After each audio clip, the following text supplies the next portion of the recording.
It's my great pleasure to introduce Thomas Birner today. He's our seminar speaker. Thomas was my advisor in grad school, so this feels like some kind of full circle event. Also, Thomas has been a part of the ACOM and NCAR community for quite a while. He was a professor up at CSU since 2009 to 2017, and almost every student he's had has either come from or gone to NCAR in some way or fashion. Despite that, he's never given an ACOM seminar. So now that he's moved back to Germany, we've decided to have him here for a seminar. Thomas has an interesting background. So he got his master's in physics at the University of Leipzig and then did a PhD in atmospheric science at LMU in Munich. And after that, did postdocs at Reading with John Thuburn and also at the University of Toronto with Ted Shepard. And I think one of the defining characteristics of Thomas's research is anything and everything related to the tropopause, how you measure it and its dynamics. So it's very fitting today that he's going to talk about transport radiation feedbacks in the tropical tropopause layer. Thank you, Nick, for this sweet introduction. I think this is the first time that a former graduate student introduced me, which makes me feel proud and old at the same time, older. I will try to keep up the connection to NCAR from Munich. It'll be harder than before, but I'll do my best to keep up the connection. Probably send some students here every once in a while. I'm also co-affiliated with DLR, the German Aerospace Center in Oberpfaffenhofen in Germany. Andrew, I saw is on sabbatical, but I've taken the liberty many times to steal his picture. There's the thank you to Andrew here of clouds sort of shooting into the tropopause layer. And actually, this is kind of our topic for today. You can sort of think about it that way. I mean, I'm not exactly sure what the altitudes are on here, but the tropical tropopause layer kind of does work like that. You have convective plumes shooting through from below and into a layer that's more typically cloud-free, or as you go higher and higher, you run out of clouds, and then there may be a cirrus cloud at the top of it. So this is our topic for today. And I'm gonna put this into broader scale perspective first. So here is Brewer's envisioned circulation, right? At that time, this is from 1949. We didn't know about the Brewer-Dobson circulation. Brewer basically made it up. He deduced the circulation. So for those of you who haven't heard that story, if you measure water vapor in the mid-latitudes, which they were doing coming out of World War II to figure out why there are contrails formed under certain situations and other situations. You didn't get condensation trails from aircraft.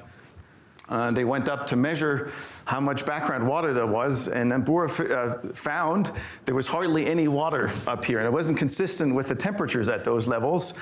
And then he looked for a place that was cold enough to explain the small amount of water vapor at these levels, and then figured, well, the only place he could find was the tropical tropopause, which is sort of 190 kelvins.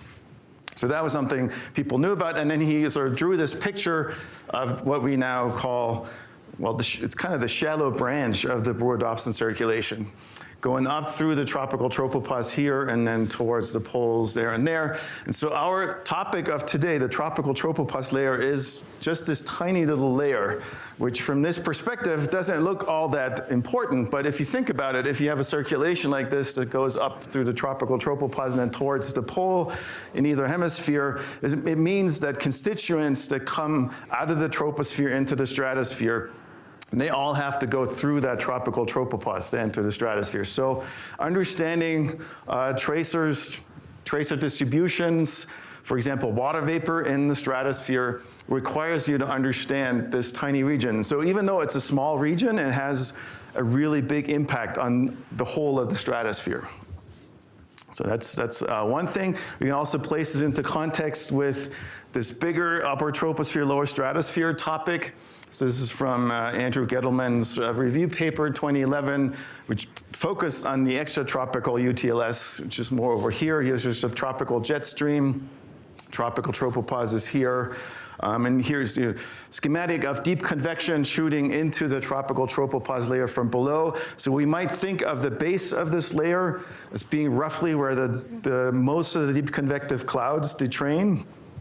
And then sort of get into the lowermost stratosphere here, and that's sort of the top of your tropopause layer. And the point is that you really transition through properties that are more tropospheric. For example, if you looked at ozone, there's almost no ozone here in the troposphere, and that low amounts of ozone are being controlled by convective plumes, bringing low ozone amounts high up to the top of the convection. And then through here, ozone increases a little bit, and once you get into the stratosphere, you have a lot of ozone. So there's a transition of properties through this layer into the stratosphere. So here's your Brewer-Dobson circulation, and then takes whatever goes into here, brings it over. Okay, so here's sort of a bit of a summary of some of the things that I already said. So most importantly, like I said, the tropopause in the tropics is sort of a boundary condition for things in the entire stratosphere. Most importantly, from a radiative or climate perspective, the water vapor content, right, gets set by the temperatures primarily through freeze drying. So you have ascending motion through the tropical tropopause. The water vapor goes into ice clouds. Some of the ice rains out, and whatever's remaining goes further into the stratosphere and gets transported to other places there. And so that water vapor then in the entire stratosphere has a control certainly on stratospheric climate, but even on surface climate. And then what's scientifically interesting about the tropical tropopause layer is that you have really this vast range of scales and processes that are seemingly all important. So unlike in the extratropics where we have sort of a scale break because of the rotation of our planet, we have synoptic scale dynamics and then smaller scale dynamics, we don't really have that in the tropics. Sort of, if you look at dynamics, it seems like all scales are important, and so you have larger scale waves, smaller scale gravity waves, and all of that is happening near the tropopause there. You have the hemispheric scale overturning circulation that's taking things, but then because of the convective clouds shooting through, you also have things like microphysics, radiation, and so on and so forth. So even if it wasn't for the importance for climate, for example, just from a scientific perspective, it's an interesting region to study. And so to come back to the climate motivation, here's a figure from the last IPCC report showing the vertical structure of temperature trends. So this is for the globe as a whole. This is from radiosondes or satellite data sets going from near the surface into the stratosphere. This is for the globe as a whole, but if you focus on the tropics here, forgot what this is, maybe 20 to 20 degrees latitude. So you have your tropospheric warming down here and stratospheric cooling, which we understand really well.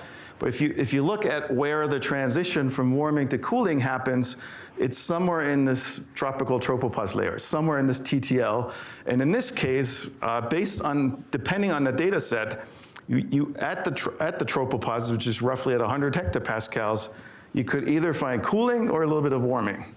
And so it's because you're right at this place where you're transitioning from tropospheric warming to stratospheric cooling, it's not even a priori clear what will happen with climate change to the temperature of the tropopause. Now, if you don't understand what will happen to the temperature of the tropopause, then you don't understand what will happen to water vapor in the entire stratosphere, which means you don't understand that feedback back to surface climate. So this is kind of an important question.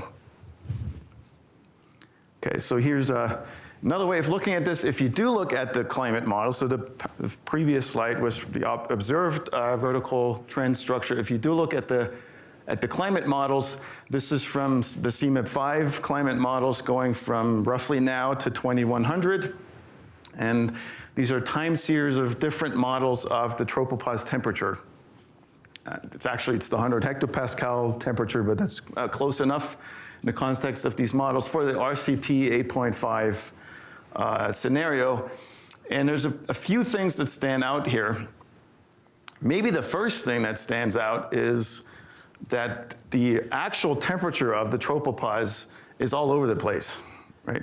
If you look at different models on here, you can have anything from 193 kelvins to 199 kelvins. There's a 6 Kelvin spread in the average, just the climatological temperature of the tropopause. And again, if you work out water vapor from this will translate into that same uncertainty in the amount of stratospheric water vapor. So this is potentially a big deal. I know that in some of the older climate model runs, I know of at least one modeling group that this was a big enough problem that they basically just fixed their stratospheric water vapor to a prescribed value because their temperature was bad enough that they didn't trust what the model was generating, right? So it is big enough of a problem like that. The other thing that you see is despite this big uncertainty here, it kind of looks like all the models are showing you a warming, slight warming, not strong, but a slight warming over time. The degree, the amount of warming is slightly different in the different model integrations. Some show almost no warming, like this guy down here, or this one up here doesn't have much warming. Some of them show a lot of warming. So there's also that sort of uncertainty. And now, as I was trying to establish on the previous slide, based on the observations, it's this transition between the tropospheric warming and the stratospheric cooling, which makes it kind of hard to have a hypothesis of what should be happening. So here's yet another point. This is from Bill Randall's and Eric Jensen's review paper from 7 years ago already. This is the climatological seasonal cycle of the tropical tropopause, and all the black lines are different climate models again. The red line is observations. I think this is from GPS radio occultations. And again, you can see this point, there's a big variation here. Maybe there would be a reason, if you had a reason to drop this one outlier here, maybe the range is not as bad, but it's still a range. And even in the strength of the seasonal cycle, there is sort of a range here. So the point is, it makes sense to study what controls the temperature of the tropopause in the tropics. And that's sort of what my talk is about here. And so to motivate why you might get such a big range, so think about it that way. So if you look at radiative timescales near the tropical tropopause, radiative relaxation timescales, they tend to be pretty long. Here, sort of have a range of maybe 30 to 60 days there. So now, if you think about all the different kinds of contributions to heating near the tropical tropopause, if all you had was a 0.1 Kelvin per day uncertainty there, which sounds like nothing, right? In your different contributions to the heat budget, you have one term, say, that has a 0.1 Kelvin per day uncertainty. You multiply that by the radiative timescale. I'm just taking 60 days here. That does give you a 6 Kelvin uncertainty. So one way to look at this is that we're in a region where we're looking at a heat budget with terms that are all small, but they all matter, right? And the reason that they all matter is that the radiative relaxation timescales are really long. And so from that perspective, maybe it's not surprising that we have that big of a range of tropical tropopause temperatures. So this is something I'll get back later on. So this is all motivation. Here's the outline for the rest of the talk. So given all this uncertainty that I just presented, you might ask yourself the question, why does a tropical tropopause layer temperature structure even look the way that it looks like in the mean climate? Why do we even have a TTL? Why does it even make sense that we have a layer that's mixed properties between the top of the convection and the actuals or cold point tropopause? To put down a few things, we know there's adiabatic cooling from the Brewer-Dobson circulation, air that goes up through the tropopause, you have vertical advection, that's adiabatic cooling. So that will give you a cooling tendency. We know that that's there. This is just listing the simple stuff, right? We also know there's radiative heating and cooling due to ozone and water vapor. Those are the most important Their CO2 is kind of interesting there too, but in terms of the ones that are variable tracers, ozone and water vapors are kind of interesting.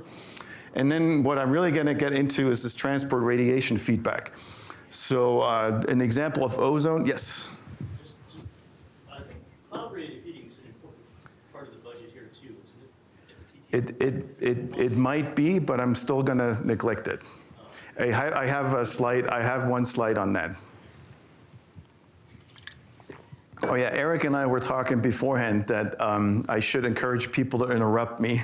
So please feel free to interrupt me at any time. And thanks, Eric, for reminding me to say that by raising a question. Okay, so an example of ozone, what I'm thinking about here, and this is a theme that's going to run through quite a bit of the talk, is that say you increase the upwelling, that gives you extra adiabatic cooling, but extra upwelling is also going to bring low ozone amounts up. Now, if I have, that gives me a negative ozone perturbation. If I have a negative ozone perturbation, the radiative heating is going to be smaller than before, which gives me more cooling. So that is an example of a transport radiation feedback, where my initially increased upwelling gives me extra cooling, and that extra cooling will be enhanced because now I have less ozone to work with. So this is an example of what I mean here, but I will get into this with the actual results. And then as sort of the final point I'm going to try to touch on is that once you change temperatures at the tropopause, if that, for example, changes your amount of stratospheric water vapor, that can have an impact on surface climate. So there might even be a component of climate sensitivity that depends on these feedbacks, on these issues here. Okay. So the first part is basically going through the results in this 2017 paper that we published in JGR. This is work with Ed Charlesworth, who was a master's student with me up at CSU and actually is a PhD student in Germany, and not with me. He went there before I went there, which is kind of cool that he did that. He's in the Jülich group, Research Center Jülich there. So this is about the relative importance of radiative and dynamical heating due to water vapor and ozone.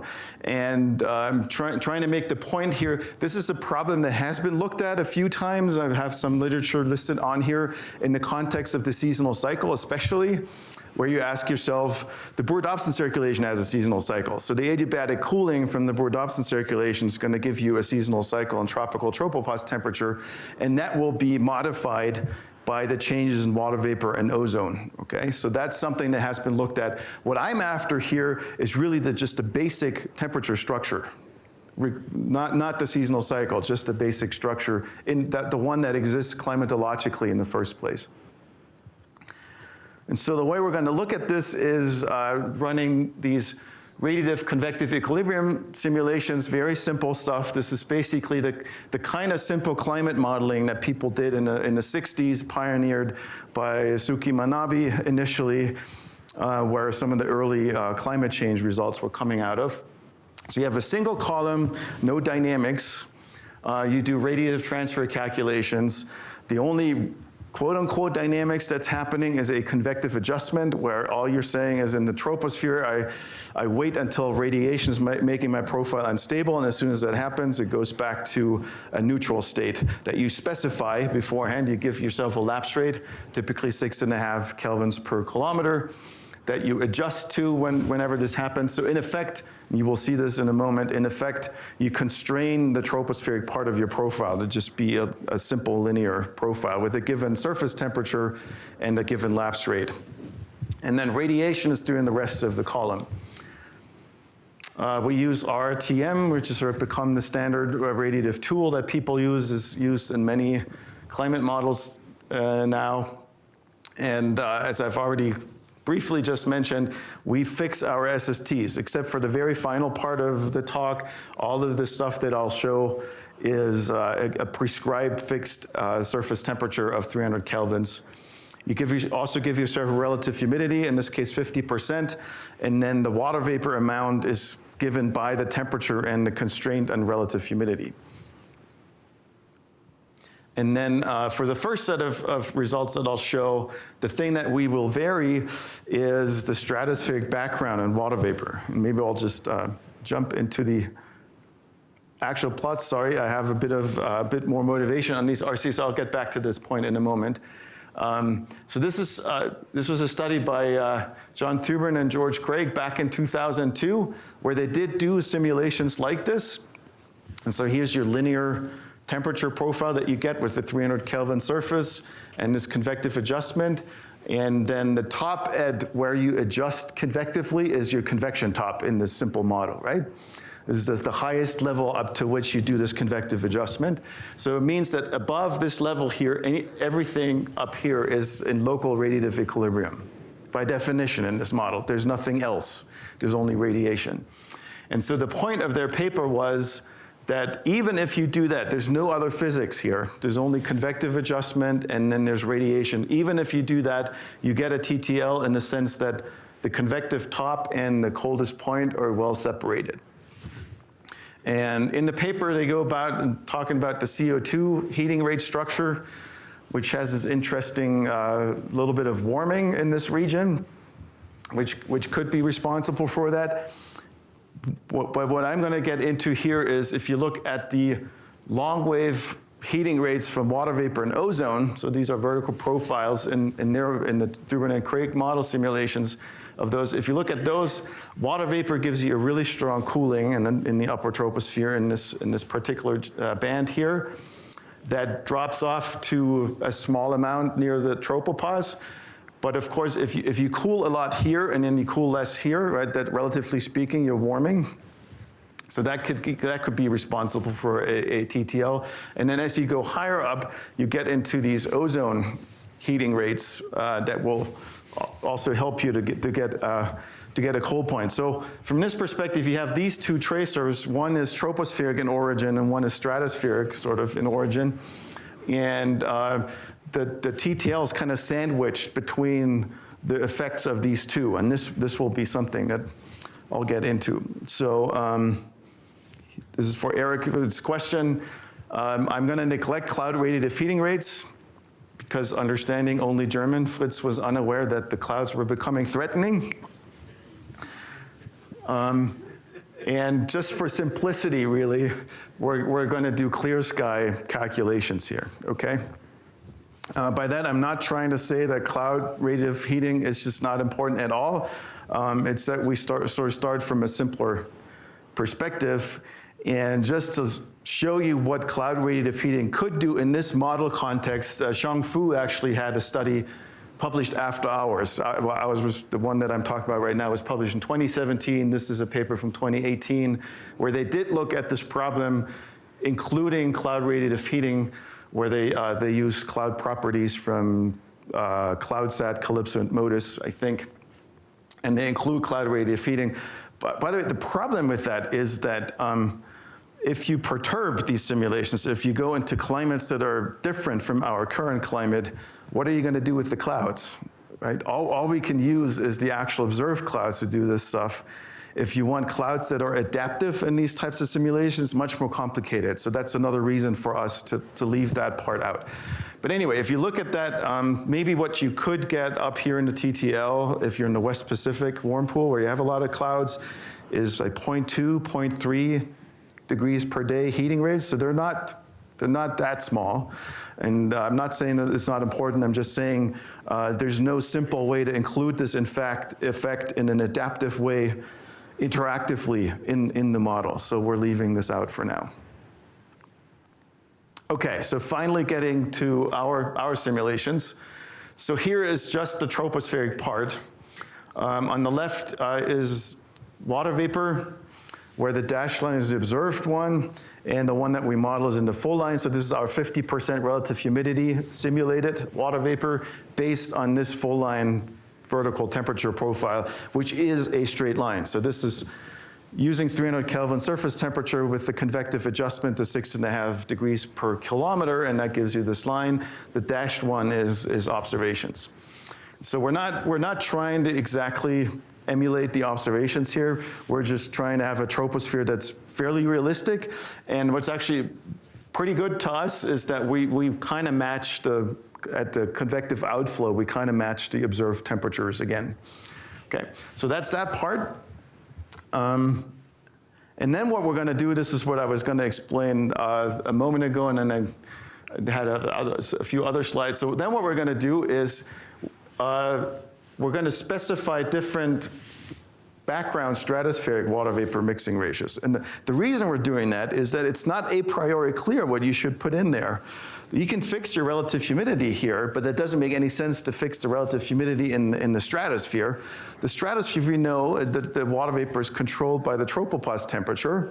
But then, we don't know exactly what is happening there. And so we said, let's just test the sensitivity to that.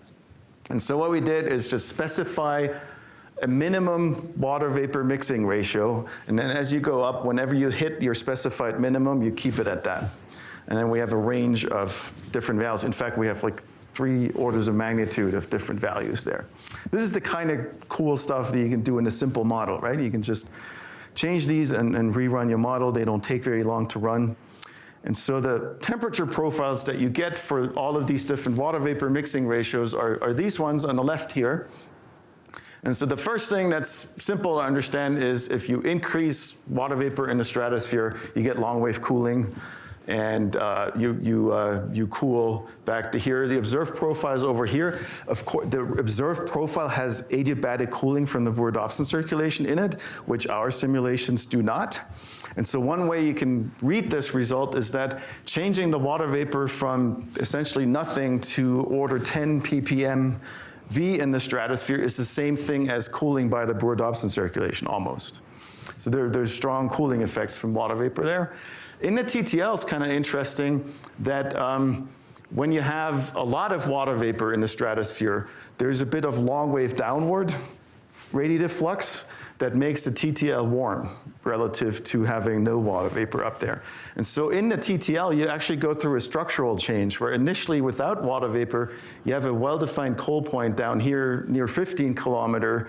And as you go through more water vapor, at some point you're isothermal, quasi-isothermal, and then you create a new cold point eventually at a higher altitude here. Okay, so this is the effect of water vapor, big structural changes, right, in the TTL. This is the effect of stratospheric water vapor on the TTL if you don't have any Brewer-Dobson circulation upwelling. But the real world does have Brewer-Dobson circulation upwelling, so let's look at what that does.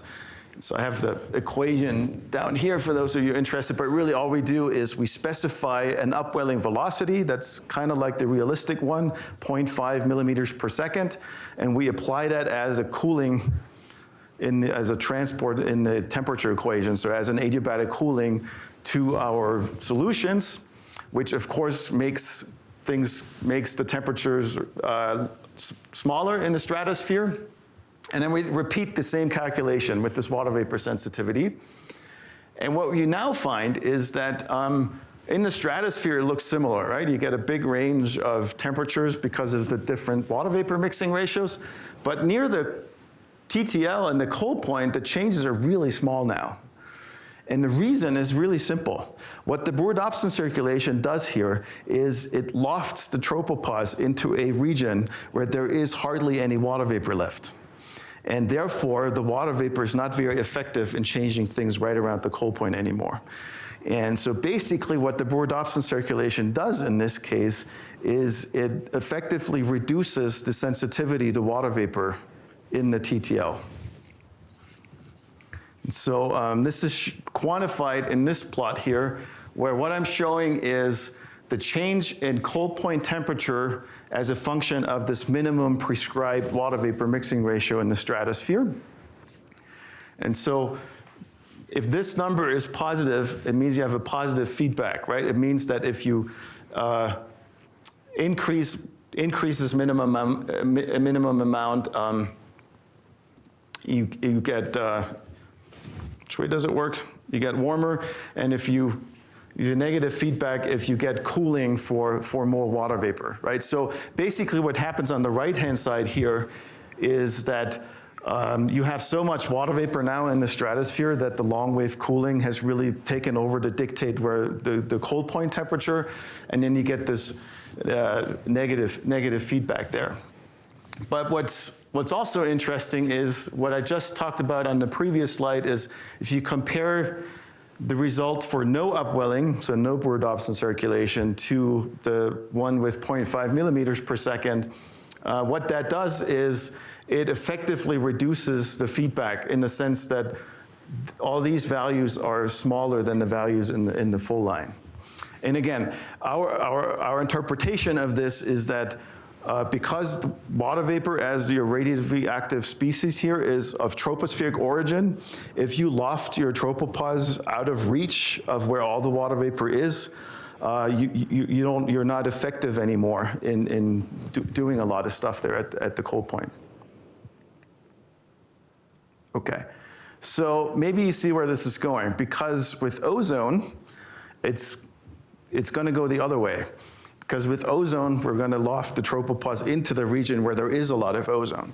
And so let me sort of talk you through it. So again, there's a few studies that have looked at ozone, the importance of ozone on the tropopause. And this is sort of the summary of what's important here. One thing I'll get into a little bit later is we're really in a region here where there's photochemical production of ozone and there's transport, and that's it. I mean, there's a little bit of catalytic reactions and a more complicated chemistry going on for sure, but in order to understand the basic ozone profile near the tropical tropopause, those are the main two processes. And then transport is this Brewer-Dobson circulation upwelling. And so what we need to do with ozone ideally is to simulate ozone and then transport it and have simple ozone chemistry going on. That I will show a little bit later. Before that, I thought there's actually a simpler way to do this, which is to just play around with the ozone profile. And so what I'm showing you here is, and dashed is the observed vertical ozone profile from SHADOW's observations. And then the colored lines, what I'm doing is I'm taking the observed profile and I'm stretching or shrinking this gradient here artificially by hand. And I make up these other profiles. And the question is, what is this going to do to the TTL temperature structure? Okay, so what is it going to do whether I'm pushing my big ozone gradient all the way up to 20-something kilometers versus having all this ozone gradient already happening at 12 to 15 kilometers? And that allows me sort of to look at the sensitivity of TTL temperature structure to what kind of ozone profiles I have. And so here are the profile, and I should say this is without the Brewer-Dobson upwelling at this point. I will show that in a moment. So here are the temperature profiles that you get. Down here, they're all the same as before, right? Because all of this is convectively adjusted, and I'm not changing this. But up here, where I'm in the radiative regime, I get huge changes from these ozone profiles, right? So ozone radiative heating rates really are very important here. Like the range, if you look here, that range is 20 kelvins. In these profiles, and I get very different tropopauses, right? If I push my ozone profile all the way down to here, the blue one, then I get a cold point at 14 kilometers, much lower than the observed one, right at the top of the convection, so there is no TTL, basically. Or if I push the ozone profile all the way up here to the red line, then I have sort of this funny structure with the convective adjusted region kind of reaches higher, and then I have this quasi-isothermal structure with the cold point up at almost 20 kilometers. So there's a big sensitivity here. What if I now include the upwelling, and this is what I alluded to earlier. With the upwelling, I'm adiabatically cooling, and so I'm already lofting the tropopause higher. The Brewer-Dobson circulation, just by its effect on temperature itself, is affecting the tropopause higher. And now I already had a big sensitivity before, now it's even gotten bigger. And the reason is that I've lofted my tropopause into a region where there is more ozone, and therefore I get more sensitivity. So in this case, this is even more than 20 Kelvin spread here, and I get very different tropopauses depending on what kind of ozone profile I use. Like the blue one has this isothermal structure here. In the red case, now I have a well-defined cold point all the way up to 21 kilometers. And this is all of this is just happening from switching out the ozone profiles. Okay, so here's that sensitivity plot similar to the one I showed for water vapor, where again, I'm showing the change in cold point temperature as a function of the altitude where I do the ozone transition. So bigger means I'm shifting the profile up, lower means that the profile is further down. And the full line again is without the full line's without the upwelling, and the dotted line is with the upwelling. And in this case, all of these numbers are negative. In this case, I enhance the effect of the ozone when I have the upwelling. So the feedback that happens from ozone is effectively enhanced, and it's kind of like I said earlier, it's because you're lofting the tropopause into a region where the ozone can be more effective at acting on the temperatures. Okay, so we thought at that point, could this explain the range in tropopause temperatures in the climate models? And we have a simple way of testing this, at least in the context of this model, because all we need to do is just look at all the different ozone profiles. In this case, this is from the Chemistry Climate Model Validation Activity 2. This is kind of an older one. I don't think it's that different if you looked at a newer version of these. So every gray line is a different climate model, part of this validation activity. Different ozone profile in the tropics, different climate model. There's one funny outlier, which I don't know why it does that, but it does. And maybe they kind of look the same, these gray lines, but if you look at right where the cold point is, you have a pretty, I mean, this is a logarithmic scale here, right? So you have a pretty big range of ozone values right where the cold point is. And so if all you do is run these radiative convective equilibrium simulations the exact same way, and the only difference is these ozone profiles, what do you get?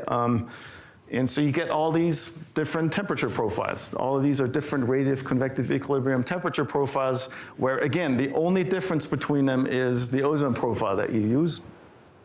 And what you can see is that the range of temperatures at the cold point that you get is of the order of 6 kelvins. Okay, so just switching out ozone is enough to get this kind of variability. But now you might say, okay, I mean, it explains the variability.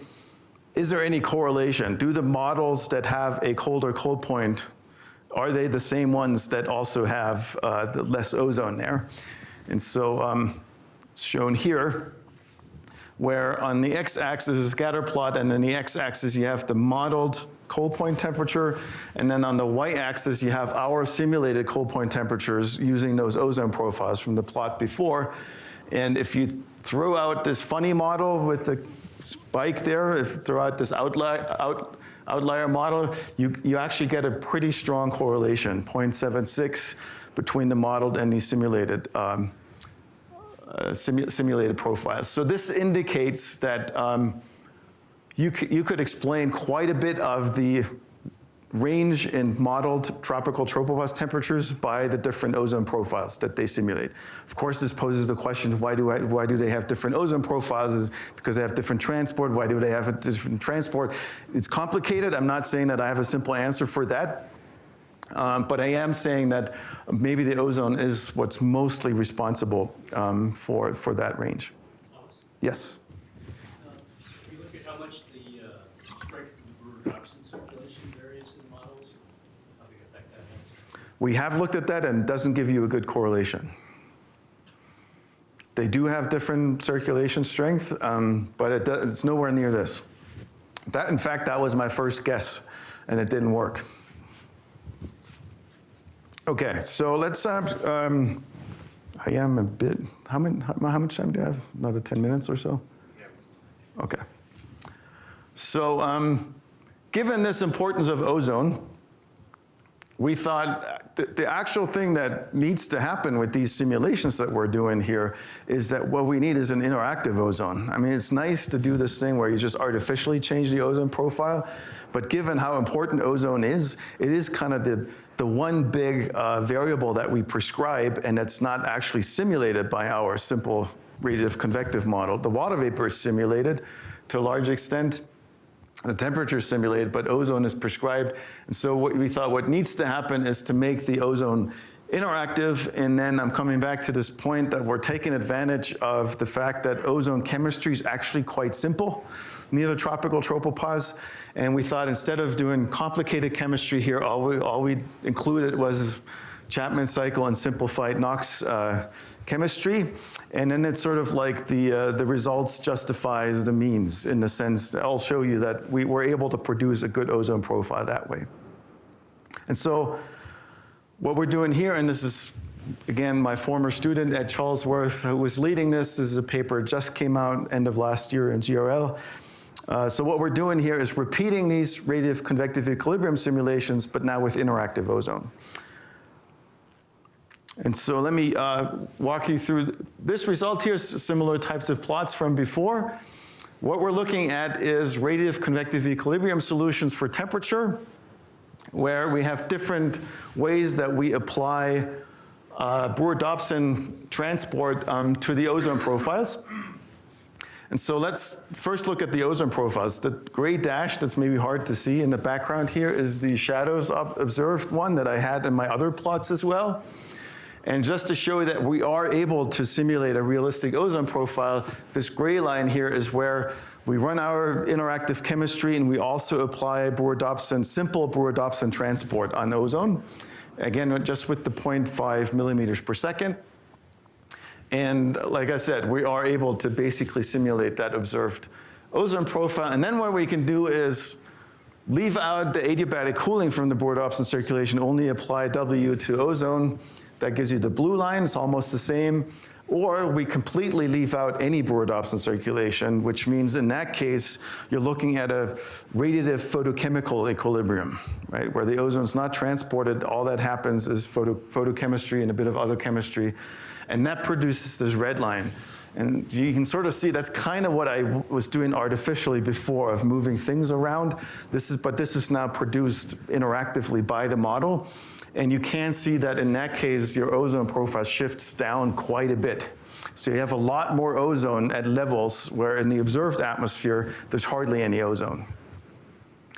And so, I'm going to walk through the temperature profiles that we get. The gray line is the full simulation. So Brewer-Dobson is acting on ozone and on the temperature. And that's just showing that we get our nice cold point with our TTL structure. The gray line is the observed one. We're not trying to exactly match this, right? This is about how you get a structural characteristic that looks like a TTL. But now if you walk through this, so if you leave out the adiabatic cooling, but you keep the transport on the ozone, you get this blue line, where this is a lot warmer because you take out the adiabatic cooling. And the cold point moves down to 15 kilometers, so that's already a big change. And the TTL structures are already almost gone. The lowermost stratosphere looks quite different, but we're still kind of working with almost the same ozone profile over there. The real dramatic change happens when you're running this into radiative photochemical equilibrium. So now all this ozone here in the red profile is giving you extra heating, and it's pushing the temperature all the way over into this regime. And now you get a temperature profile that doesn't look anything like the observed tropical temperature profile. It has a tropopause at maybe 14 kilometer, strongly increasing temperatures just above that. Kind of looks more like a subtropical or mid-latitude temperature profile. And the way that this happens is just from the ozone, simulating ozone that way. So if you didn't have any Brewer-Dobson circulation at all, and with at all, I mean it's not acting on ozone, transporting it. It's also not adiabatically cooling the profile. This is how the tropical tropopause would likely look like in this simple model context. Okay, I'm going to skip this. And then so one thing that we thought we should look at, so let me actually go back here. So one thing that we then thought we should look at is, so you could look at this as your transport radiation feedback, right? We have a Brewer-Dobson circulation in the real atmosphere that gives us adiabatic cooling. And we also have an observed ozone profile, which is shaped by the circulation. And the fact that the circulation is moving the ozone profile from here to here gives us extra cooling at the tropopause, right? So this is the transport radiation feedback. But the way we're looking at this here is in the fully equilibrated climate, right? After all, these are radiative equilibrium sort of simulations. So then the question is, what if you had variations in the upwelling at other time scales, short or long, that would give you variations in the ozone profile and would give you variations in the adiabatic cooling here? How much would the ozone, how big would the feedback from the ozone profile be at different time scales? And so what we did is we give ourselves a periodic forcing in the W.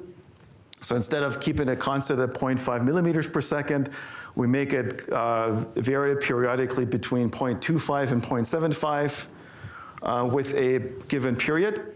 And then we quantify the contribution of the ozone transport to the cold point temperature as a percentage. So this is what I'm showing here. So on the y-axis is the percent contribution from the ozone transport radiation feedback to the change in cold point temperature when you have different periods of upwelling variability, where on this side, we're at really long time scales, 10 years. This is like a climate regime. And on this side, we're at really, really short daily sort of time scales. And so what do you expect? If you go to really long time scales, you should saturate at the long climate quasi-equilibrium kind of situation, as we found in the equilibrium runs.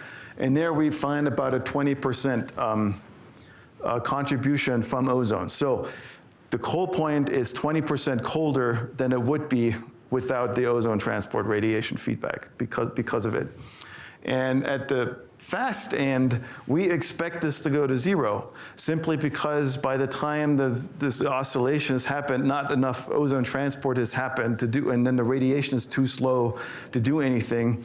And so you're not going to get anything out of that. And that really does happen. This goes pretty much towards zero at really, really short time scales. And then there's an interesting transition in between. And we think you can actually interpret where this changes a lot. You can interpret that as some sort of radiative timescale, because it's the transition timescale where you go from radiation is too slow to do anything to radiation is controlling what's happening. And that does come out as about 60 days in these simulations. Okay, so final part here is to look at climate sensitivity, and a little bit, I'll just take 2 minutes on this. I don't have that much on this. So to look at climate sensitivity, and so this is taken one step further. So here's just a summary of what you could expect. So assume you're increasing CO2. I'm going to show 4 times CO2 types of scenarios. We know from climate model simulations that this is going to strengthen the Brewer-Dobson circulation. At least that's a robust result in the models. If you have a strengthened Brewer-Dobson circulation, you're going to decrease TTL ozone amounts, which will give you a radiative cooling on top of the adiabatic cooling from the Brewer-Dobson circulation, which means now if you have a colder tropopause, you will have a smaller stratospheric background water vapor, which then could give you reduced surface warming through the stratospheric water vapor feedback. And so why is this interesting, or why should we care about this? Well, we should care about it from the feedback perspective, but also because there's been this one study, Novak et al.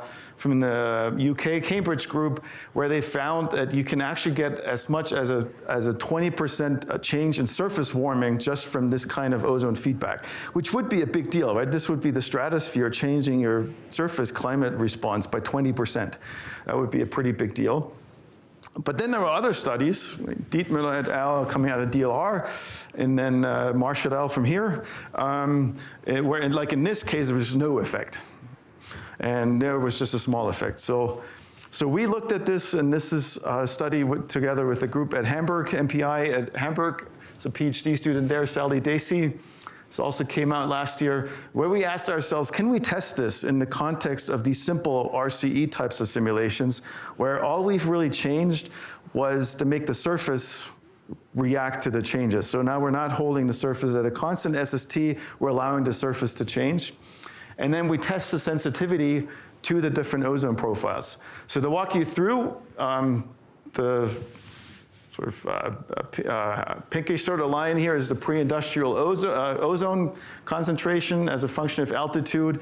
And then from the Marsh et al. Study, we get the 4 times CO2 ozone profile, which has enhanced Brewer-Dobson circulation. Therefore, you shift this a little bit up here, right? And so you have a negative anomaly in ozone. And then you can test what this will do to your temperature in this radiative equilibrium context. And what you find is, well, first of all, from going from pre-industrial CO2 to 4 times CO2, you're warming the troposphere, you're cooling the stratosphere. That part we know. You get a slightly different tropopause. But now if you do this 2 times, 1 time with the old ozone profile, you don't change the ozone from before. And the second time around, you built in this change in the ozone, you get a slightly different cold point tropopause. So that's one thing. That's our transport radiation feedback that I already talked about. You also get a slightly different surface temperature. And I need to emphasize slightly because you can't see it on this plot. So I will just tell you the surface temperature difference between the 2 lines that are on top of each other almost there is 0.3 kelvins. Which is about a 5% contribution from ozone on surface climate. Now, what you can do is you can do this with the ozone profiles from the Dietmüller study, and you can do this with the ozone profiles from the Novak et al. Study, and what you get is progressively more surface climate response, which goes in the same direction of what the studies reported. Remember, this study said there's a lot of impact, and sure enough, they got double the amount that we had with the Marsh et al. Ozone profiles, and this one is somewhere in between. And so the point here is you can get this sensitivity simply based on the background ozone structures that you have in your model. And this is, again, coming back to what your ozone profile looks like in your model dictates quite a bit in the kinds of climate responses you get. And in this case, not just at the tropopause, but also in terms of surface climate. So in this case, it's I think it was like 5%. Because we're doing this in a simplified framework, we're not getting all the way up to the 20%, but we do get a much bigger surface climate response just using the Novak et al. Ozone profiles instead of the Marsh et al. Ozone profiles. So this is sort of an unresolved problem, right? Because we don't know which model has the correct ozone profile and gives us, therefore, the correct strength of climate sensitivity. It just says that you can get a lot of range of sensitivities from different ozone profiles. So this is sort of my final point. Sorry for going a bit over time. So to summarize here, the first thing is that upward Brewer-Dobson circulation, the upwelling in the Brewer-Dobson circulation gives you adiabatic cooling. That is a first order effect just by itself acting on temperature, but it also changes tracers. The interesting thing is that if you compare water vapor and ozone, because in the water vapor's case, you're lofting the tropopause out of the region that has a lot of water vapor, you're reducing the feedback because you have a Brewer-Dobson circulation. In the ozone's case, it's the other way around, because now you're lofting the tropopause into the region that has a lot of ozone, and thereby you can enhance the feedback that can happen radiatively there. So in the end, with our observed world with a Brewer-Dobson circulation, the ozone feedback is more important because the tropopause is close to where all the ozone is. And so based on our simple modeling, and I underline simple modeling, the TTL basically exists because we have a Brewer-Dobson circulation. And it's 2 components of the Brewer-Dobson circulation. It's the adiabatic cooling that's acting on temperature itself, and it's the fact that it lofts the ozone profile up to the place so that at the levels of the tropopause, you now have much reduced heating rates. And this sort of final point about climate sensitivity, that this is really strongly dependent on your background ozone profiles. And so I'll leave it at that. Thanks for your attention.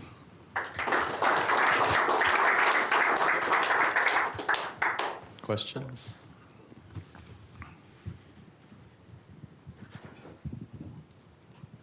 I think I missed this when you said it, but I was just wondering about the tropospheric convection. Is that an actual convection scheme that can respond? It's convective adjustment, if you want to call that a convective scheme. Okay. Just to a fixed height in all of the... No, we always look at the sort of a difference between two levels, and as soon as it becomes steeper than we want it to be, we set it back.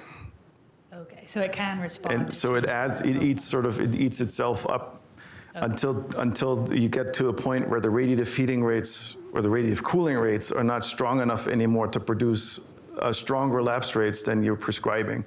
And then you get into a region that's controlled by radiation alone. So the convective top, in that sense, is something that the model produces. Whether it's realistic is sort of a different question. It's probably not that realistic, but we sort of think it's good enough for the kind of thing that we're trying to look at.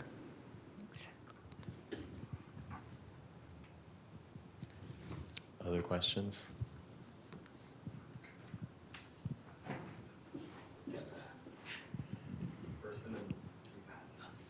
Okay. So how are you, you're comparing to radiosondes and ozone sondes. Yeah. How are you doing the averaging or?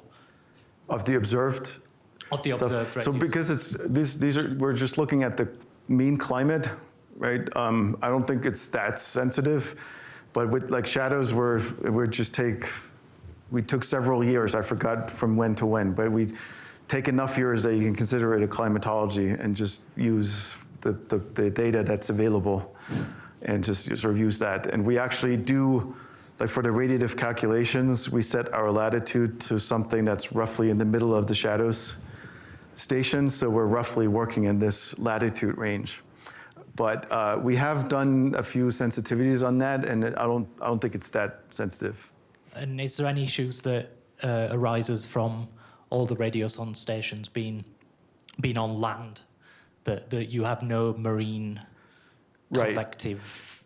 So I think at the level of where we're looking at this, we're really just looking at the qualitative structures, and we're not too worried about the precise quantitative agreement.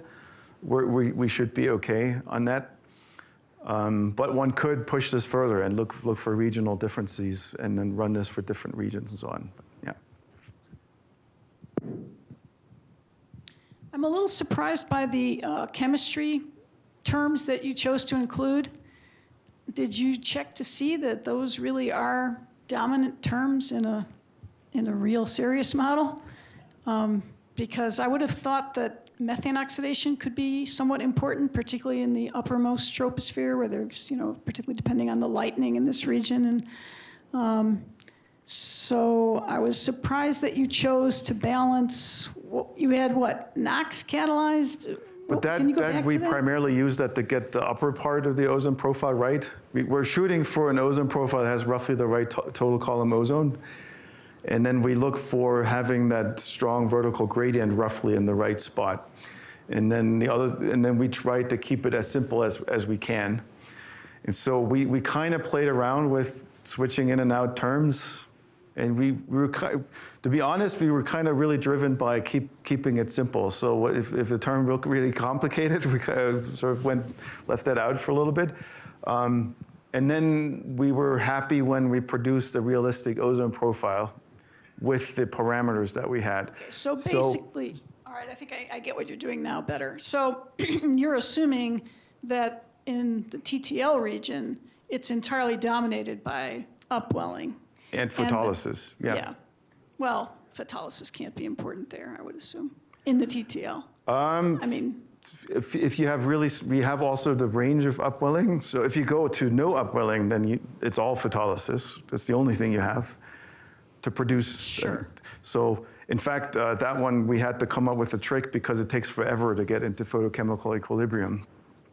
Because you're right, the rates are small. So we had to do a trick to shortcut to the equilibrium solution, which did work. We could confirm that it works out. Yes, the photolysis rates are small, so it's primarily transport. So in the real world, what about horizontal mixing of ozone coming into this region? I mean, you're assuming a perfect tropical pipe, aren't you? Yes. So we know that can be important at certain altitudes, not so much at other altitudes. So it's sort of like this is a first step.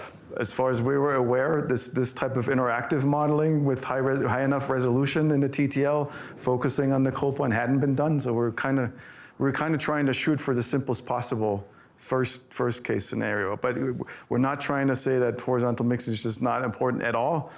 We're trying to look how far can we get without including that. And finally, you're completely leaving out the interaction between ozone and water vapor, right? Yes. Temperature and water vapor. What do you mean by that? When you change the temperature because you change the ozone because of upwelling, what do you do with water vapor? Anything? In our study, so in Birner and Charlesworth and then Charlesworth et al., we left that part out. In the Sally Dacey et al. Study, that was actually included. And we had two versions in that study of whether the water vapor reacted or not. There's some details in that study. Okay.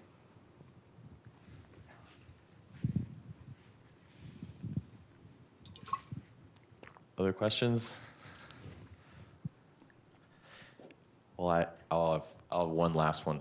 Have you looked at, or have you thought about looking at when you actually go to so you've looked at like 4 times CO2, but have you looked at going for big ranges of surface climate and varying the lapse rate? So if you get, say, a really cold climate and you become dry adiabatic versus really, really warm. So have you thought about doing that kind of parameter space sweep too, just to get So some of that is included as well in the Dacey et al. Study. There's also a sensitivity in there on how you do the convective adjustment. So whether you do it in a sort of a moist adiabatic type of way, or whether you give yourself a lapse rate, whether that's interactive or not. So those kinds of things are in that study. Okay. If there's no other questions, let's thank Thomas. Thank you.